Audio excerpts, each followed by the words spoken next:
Hello అండి. ఇక బాబా పూజ చేసుకుంటున్నాను అని చెప్పాను కదండీ! మనకి బుక్ స్టార్టింగ్‌లోనే ఇండెక్స్ లాగా ఇచ్చేసుంటారనమాట. ఏ రోజు ఎన్ని అధ్యాయాలు చదవాలి అని చెప్పి మెన్షన్ చేసేసైతే ఉంటారు. మనము గురువారం రోజు బుక్ చదవడం స్టార్ట్ చేస్తే నెక్స్ట్ వీక్ బుధవారం రోజుకి బుక్ చదవడం అయితే పూర్తయిపోతుంది. నెక్స్ట్ డే అంటే థర్స్‌డే రోజు మనం గుడికి వెళ్ళి పూజ చేయించుకుంటే మనం పారాయణ అంటే పూజ కంప్లీట్‌గా అయిపోయినట్టనమాట. వీలైన వాళ్ళు అంటే పెట్టగలిగిన స్తోమత ఉంటే నైవేద్యం తీసుకెళ్ళి అక్కడ ఉన్న వాళ్ళకి పంచిపెడితే మంచిది.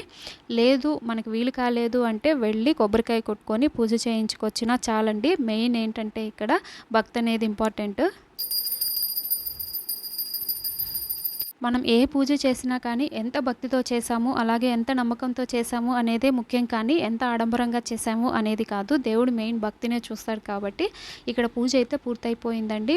బాబాకి ఎక్కువగా రొట్టెలు నైవేద్యంగా చేస్తారు కదా! నేనైతే ఫస్ట్ డే చపాతీలు చేశాను. నైవేద్యం అయితే వారం రోజులు చేంజ్ చేస్తా ఉన్నా.